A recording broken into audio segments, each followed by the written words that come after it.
सारिका जी, श्री गंगा, श्री हरिवंश महाराज जी। महाराज जी, आपकी वाणी से सुना है कि भजन की एक ऐसी स्थिति भी आती है कि प्रारब्ध को भोगने की शक्ति आ जाती है, यानी ब्रह्मास्त्र का प्रयोग मच्छर मारने में क्यों करना चाहिए।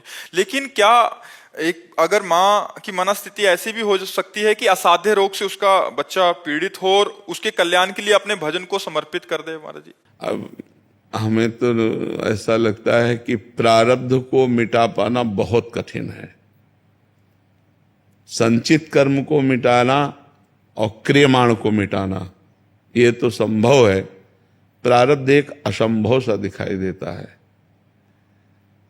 जैसे हमें लगता है कि एक माँ अपने पुत्र के लिए भजन सद्भावना करती होगी, लेकिन हमारे लिए लाखों लोग सद्भावना करते हैं, लाखों लोग करते हैं। हम प्रत्यक्ष उदाहरण देते हैं।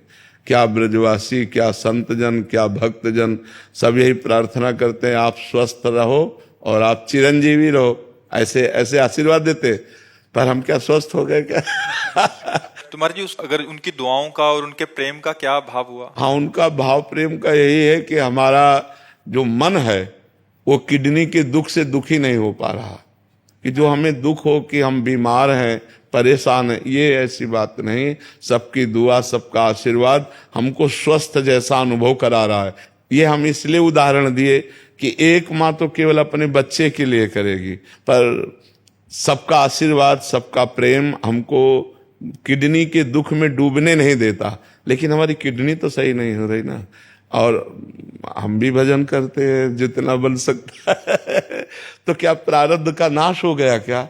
प्रारब्ध तो भोगना पड़े। हम कोई संकल्प विकल्प ना करें। उचित यही है, उचित यही है कि हम अपने भजन को भगवान को समर्पित करें और भगवान से प्रार्थना करें कि ये जीव जो पुत्र रूप में आया है इसे आप सुख प्रदान करें, चाहे प्रारब्ध मिटा के, चाहे प्रारब्ध को भोगने की सामर्थ्य दे करके। पर जी, एक और चीज समझना चाह रहे थे, जैसे वो किसी भी असाध्य रोग से ग्रसित हो गया तो ये उसको भोगना ही पड़ेगा, आज नहीं तो कल भोगना पड़ेगा।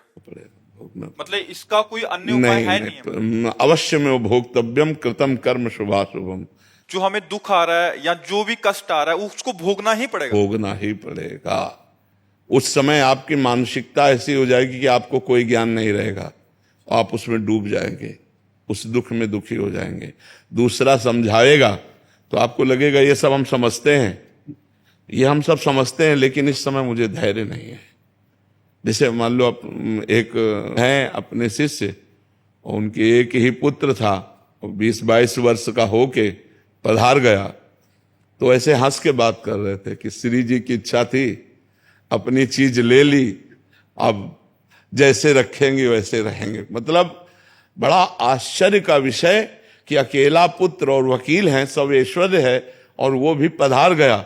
तो हंस के कह रहे थे कि श्री जी की चीज थी, श्री जी ने, ऐसे भक्त तो बिरले मिलते हैं, नहीं तो अश्रद्धा हो जाए। लेकिन सच्ची बात यही है कि हाँ, हम अपने प्रारब्ध भोग को उचित रूप से समझें कि जिसकी आयु जितनी है उतने जी पाएगा। जिसको जो भोग भोगना उसको भोगना ही पड़ेगा। इसीलिए गलत काम मत करो, नहीं आगे भोगना पड़ेगा। पीछे किया तो आज भोग रहे हो, आज करेंगे तो आगे भोगना ही पड़ेगा। कर्म बहुत बलवान है, अगर उसे कोई नष्ट कर सकता है तो भगवान, सिर्फ भगवान नष्ट कर सकते हैं। तो भगवान की शरण में हो जाओ, भगवान का नाम जप करो, वही बचाएंगे, वही संभालेंगे।